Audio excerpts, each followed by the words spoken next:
ഇന്ന് നമുക്ക് കുറച്ച് കിച്ചൺ ടിപ്പ് നോക്കാം കേട്ടോ. അപ്പോൾ ഞാൻ ആദ്യം കുറച്ച് കാടമുട്ട ഇതുപോലെ പുഴുങ്ങിയത് തണുത്ത വെള്ളത്തിയിട്ട് വെച്ചിട്ടുണ്ട്.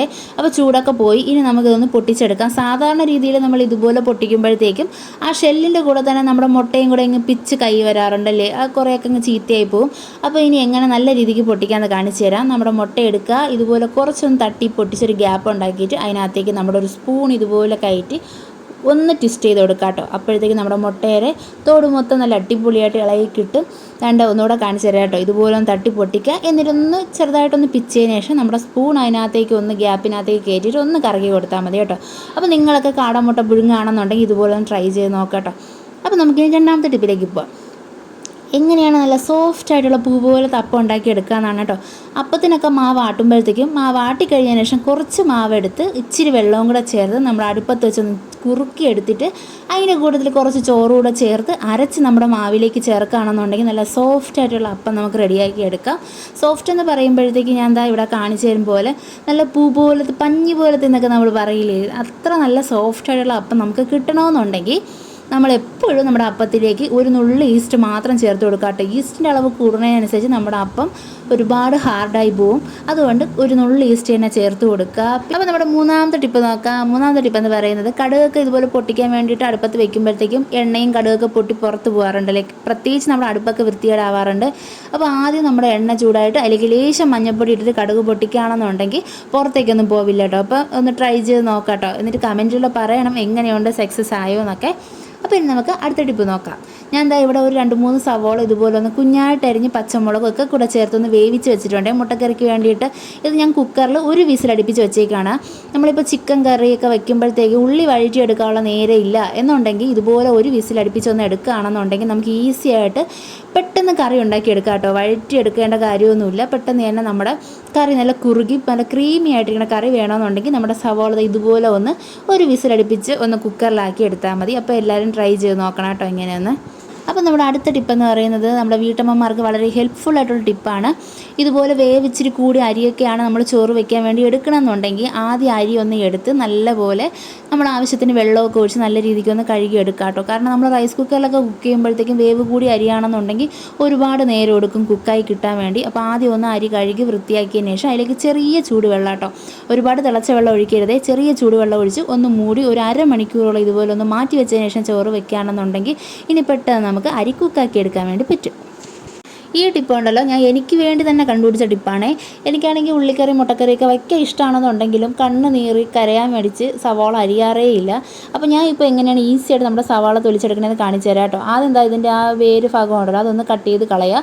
എന്നിട്ട് മേളിൽ കട്ട് ചെയ്യരുത്, പകരം ഇതുപോലെ നടുക്കൂടെ ഒന്ന് കട്ട് ചെയ്തതിന് ശേഷം നമ്മുടെ ഉള്ളിയുടെ ബേക്ക് ഭാഗം ഉണ്ടല്ലോ ആ മേൽഭാഗം അവിടെ ഇങ്ങനെ ഒന്ന് ബേക്കിലേക്ക് ഇതുപോലെ ഒന്ന് പീൽ ചെയ്യും പോലെ കട്ട് ചെയ്തെടുക്കുകയാണെന്നുണ്ടെങ്കിൽ നമുക്ക് എളുപ്പത്തിൽ ഉള്ളി സാധാരണ കട്ട് ചെയ്യണേയും കാട്ടി ഈസി ആയിട്ട് നമുക്ക് തൊലിച്ചെടുക്കാൻ വേണ്ടി പറ്റും കേട്ടോ. എനിക്കാണെങ്കിൽ കണ്ണ് നീർന്ന കാരണം ഒരുപാട് നേരമൊന്നും ഇത് വെച്ച് കളിച്ചുകൊണ്ടിരിക്കാൻ വേണ്ടി പറ്റില്ല. അതുകൊണ്ട് ഞാൻ ഇപ്പോൾ ഇങ്ങനെയാണ് ട്രൈ ചെയ്യാറ്. നല്ലവണ്ണം നമുക്ക് ഈസി ആയിട്ട് സാധാരണ കട്ട് ചെയ്യണേയും കാട്ടി എളുപ്പത്തിൽ കട്ട് ചെയ്യാൻ വേണ്ടി പറ്റും കേട്ടോ.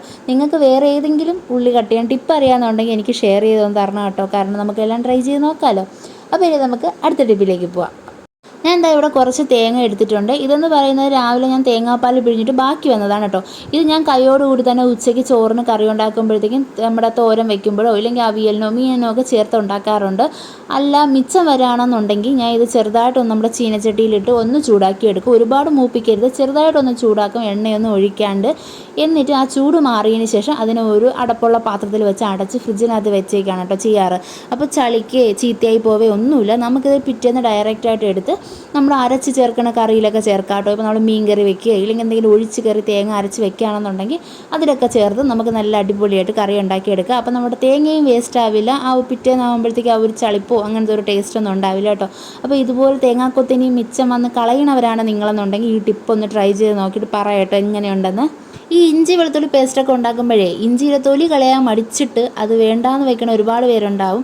അപ്പോൾ അങ്ങനെയുള്ളവർക്കാണ് കേട്ടോ ഈ ടിപ്പ്. ഞാൻ സാധാരണ ചെയ്യാറെന്ന് വെച്ചാൽ ഇഞ്ചി എടുത്തിട്ട് ചെറിയ ചൂടുവെള്ളത്തിൽ കുറച്ച് നേരം ഇതൊന്ന് മുക്കി വെച്ചിരിക്കും. ഞാൻ ഒരു 10-15 മിനിറ്റ് മുക്കി വെച്ചതിന് ശേഷമാണ് കേട്ടോ ഈ വീഡിയോ നിങ്ങൾക്ക് കാണിച്ചു തരണം. അതിന് ശേഷം ഞാൻ നല്ലവണ്ണം ഇതൊന്ന് കഴുകി വൃത്തിയാക്കി എടുക്കും. കഴുകി വൃത്തിയാക്കി എടുത്തതിന് ശേഷം നമുക്ക് നമ്മുടെ സ്പൂണിൻ്റെ ഇതുപോലെ ഒന്ന് ബാക്ക് സൈഡ് ചരിച്ചിട്ട് ഇതുപോലെ ഒന്ന് പീൽ ചെയ്ത് കൊടുക്കുകയാണെന്നുണ്ടെങ്കിൽ നമുക്ക് ഈസി ആയിട്ട് നമ്മുടെ ഇഞ്ചിയുടെ തൊലിയൊക്കെ ചെത്തി എടുക്കാൻ വേണ്ടി പറ്റും. പ്രത്യേകിച്ച് ആ ഇഞ്ചിയുടെ ആ സൈഡ് ഗ്യാപ്പൊക്കെ ഉണ്ടല്ലോ, നമുക്ക് കത്തി വെച്ചിട്ട് അതൊന്നും ക്ലീൻ ചെയ്തെടുക്കാൻ വേണ്ടി പറ്റില്ല. ഈ ഇടഭാഗമൊക്കെ ഉണ്ടല്ലോ, ആ ഭാഗത്തൊക്കെ നമ്മുടെ സ്പൂൺ വെച്ചിട്ട് ഇതുപോലെ ചെറിയ ചൂടുവെള്ളത്തിൽ ഇട്ടിക്കുമ്പോഴത്തേക്കും നമ്മുടെ ആ സ്കിന്ന് പെട്ടെന്നൊന്ന് ആ തൊലിയൊന്ന് ഇളകി കിട്ടും കേട്ടോ. നമുക്ക് ഈസി ആയിട്ട് ഇതുപോലെ പീൽ ചെയ്തെടുക്കാൻ വേണ്ടി പറ്റും. അപ്പോൾ എല്ലാവരും ട്രൈ ചെയ്ത് നോക്കണം കേട്ടോ. നമുക്ക് ഈസി ആയിട്ട് ഉണ്ടാക്കിയെടുക്കാം. അപ്പോൾ ഇതിന് ടെൻഷൻ അടിക്കേണ്ട. എന്നെപ്പോലെ ഇഞ്ചി വൃത്തിയൊക്കെ മടിയുള്ളവരാണെന്നുണ്ടെങ്കിൽ എന്തായാലും ഈ ടിപ്പ് നിങ്ങൾക്ക് ഹെൽപ്ഫുള്ളായിരിക്കും. അപ്പോൾ ട്രൈ ചെയ്ത് നോക്കാം കേട്ടോ. അടുത്ത ടിപ്പെന്ന് പറയുന്നത് നമ്മുടെ വർക്കിംഗ് വുമൻസിന് വേണ്ടി സ്പെഷ്യലായിട്ടുള്ള ടിപ്പാണ് കേട്ടോ. രാവിലെ ആകുമ്പോഴത്തേക്കും നമ്മുടെ ഈ സവോളയൊക്കെ കട്ട് ചെയ്ത് കറി ഉണ്ടാക്കാമെന്ന് വെച്ചാൽ വലിയ ബുദ്ധിമുട്ടാണ്. അപ്പോൾ നേരത്തെ തന്നെ ഫ്രിഡ്ജിൽ സ്റ്റോർ ചെയ്ത് വെക്കുകയാണെങ്കിൽ അത് വളരെ ഹെൽപ്ഫുൾ ആയിരിക്കും അല്ലേ. അപ്പോൾ നമ്മൾ ആദ്യം ചെയ്യേണ്ടതെന്ന് വെച്ചാൽ സവോളയൊക്കെ സമയം കിട്ടുമ്പോഴത്തേക്ക് ഇതുപോലെ പീലൊക്കെ ചെയ്ത് തൊലിയൊക്കെ കളഞ്ഞ് അതിൻ്റെ ആ മേളും താഴ്ഭാഗമൊക്കെ കട്ട് ചെയ്തതിന് ശേഷം അതിൻ്റെ റൂട്ട് ഭാഗത്ത് കുറച്ച് എണ്ണ ഇതുപോലെ സ്പ്രെഡ് ചെയ്ത് കൊടുക്കുക കേട്ടോ. വെളിച്ചെണ്ണയാണ്.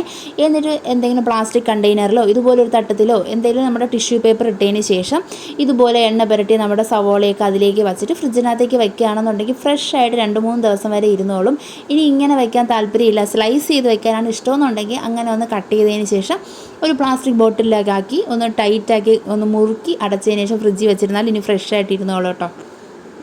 അടുത്തത് നമ്മുടെ ലാസ്റ്റ് ആൻഡ് ഫൈനൽ ടിപ്പാണ് കേട്ടോ. ഇത് ഞാൻ എന്താ വീട്ടിൽ ചൂടുവെള്ളം തിളപ്പിച്ച് വെച്ചിരിക്കുന്ന ഫ്ലാസ്ക്കാണ്. ഇതിൽ ചായ പാല് അതൊന്നും ഞാൻ ഒഴിക്കാറില്ല, വെറും വെള്ളം മാത്രമേ വെക്കാറുള്ളൂ കേട്ടോ. അപ്പോൾ ഇത് നമ്മൾ എന്നും കഴുകി എടുക്കാറുണ്ട്. പിന്നെ ഇതിനകത്താകുമ്പോൾ നമുക്ക് നമ്മുടെ ബോട്ടിലൊക്കെ കഴുകുന്ന ബ്രഷ് വെച്ച് കഴുകാൻ വേണ്ടി പറ്റും. പിന്നെ ഇതാണെന്നുണ്ടെങ്കിൽ ഇതിനകത്തേക്കൊന്നും ആ ബ്രഷൊന്നും നമുക്ക് കഴുകാൻ വേണ്ടി പറ്റില്ല വെച്ച്. പിന്നെ സ്ക്രബ്ബർ ഉപയോഗിച്ചിട്ടൊന്നും തേക്കാൻ വേണ്ടി പറ്റില്ല കേട്ടോ ഈ ഇടഭാഗങ്ങളൊന്നും. അപ്പോൾ ഞാൻ അതിന് വേണ്ടിയിട്ട് ചെയ്യാറുള്ള ടിപ്പെന്ന് പറയുന്നത്, ആദ്യം നമുക്ക് ഒരു ടിഷ്യൂ പേപ്പറോ ഇല്ലെങ്കിൽ ന്യൂസ് പേപ്പറോ എടുക്കുക. അതിനുശേഷം ഞാൻ എന്താ ഇവിടെ എടുത്തേക്കണം, ഇത് കുഞ്ഞുങ്ങൾക്കുള്ള ടങ് ക്ലീനറാണ് കേട്ടോ. ഇത് ഞാൻ മക്കൾക്ക് വേണ്ടിയിട്ട് ഇങ്ങനെ 4 എണ്ണം 40 രൂപ അങ്ങനെ എന്തോ മേടിച്ചതാണ്. അപ്പോൾ ഇതുപോലെ നല്ല സ്ട്രെച്ചബിൾ ആയിട്ടുള്ള എന്തെങ്കിലും ഒന്ന് എടുക്കുക കേട്ടോ. ഇതുപോലെ നമുക്ക് വളയ്ക്കാനും തിരിക്കാനും പറ്റണം. അതെടുത്തതിന് ശേഷം ഇത് രണ്ടും കൂടി ഇച്ചിരി ബലത്തിന് വേണ്ടിയിട്ട് ഞാൻ ഒരുമിച്ച് വെച്ചിട്ട് ഈ ടിഷ്യൂ പേപ്പർ ഒന്ന് ചുറ്റി കൊടുക്കുകയാണ്. നല്ലപോലെ ഒന്ന് ചുറ്റി കൊടുക്കുക. എന്നിട്ട് അത് ഇച്ചിരി വെള്ളത്തിലൊന്ന് മുക്കിയതിന് ശേഷം നമുക്ക് എവിടെയാണോ ക്ലീൻ ചെയ്യേണ്ടത് അതിനകത്തേക്ക് ഇതുപോലെ ഒന്ന് വച്ചിട്ട് ഒന്ന് ട്വിസ്റ്റ് ചെയ്ത് കൊടുക്കുക കേട്ടോ. നമ്മുടെ ഇതുപോലെ പ്ലാസ്റ്റിക്കിൻ്റെ സാധനം ഇതുപോലെ കട്ടിയില്ലാത്തതാകുമ്പോൾ നമുക്ക് എങ്ങോട്ട് വേണമെങ്കിലും തിരിച്ചും മറിച്ച് വെക്കുക, ഒന്ന് ക്ലീൻ ചെയ്തെടുക്കാൻ വേണ്ടി പറ്റും. എന്താ കണ്ടോ, അതിനകത്തേക്ക് നമുക്ക് കാണാൻ വേണ്ടി പോലും പറ്റാത്ത രീതിക്കാണ് അഴുക്ക് നിറഞ്ഞിരിക്കണേ. ഞാൻ പ്ലാസ്റ്റിക് ഇതുപോലെ വളയണതും തിരിയണതും വേണമെന്ന് പറഞ്ഞത് എന്നതാ കണ്ടോ. ഇതുപോലെ നമുക്ക് ഈസി ആയിട്ടൊന്ന് കറക്കി എടുക്കുമ്പോൾ തന്നെ ആ മൊത്തത്തിൽ അവിടെ ഉണ്ടായിരുന്ന ചെളിയും അഴുക്കൊക്കെ പോയത് നിങ്ങൾ കണ്ടോ. അപ്പോൾ നമുക്ക് ഈസി ആയിട്ട് ഇതുപോലെ ക്ലീൻ ചെയ്തെടുക്കാൻ വേണ്ടി പറ്റും. അപ്പോൾ ഇന്ന് ഇത്രയേ ഉള്ളൂ കേട്ടോ കിച്ചൺ ടിപ്സ്. അപ്പോൾ നിങ്ങൾക്ക് ടിപ്സൊക്കെ ഇഷ്ടമായെന്ന് പ്രതീക്ഷിക്കുന്നു. ഇഷ്ടമായെങ്കിൽ നമ്മുടെ വീഡിയോ ഇപ്പോൾ തന്നെ ഒന്ന് ലൈക്ക് ചെയ്യുക, ഷെയർ ചെയ്യുക. പിന്നെ സബ്സ്ക്രൈബ് ചെയ്ത് ആരെങ്കിലും കാണണമെന്നുണ്ടെങ്കിൽ ഒന്ന് സബ്സ്ക്രൈബ് ചെയ്ത് സപ്പോർട്ട് ചെയ്യുക കേട്ടോ. അപ്പോൾ ഇതുപോലെ മറ്റൊരു വീഡിയോയിൽ കാണാം. അതുവരെ see you, still then bye by.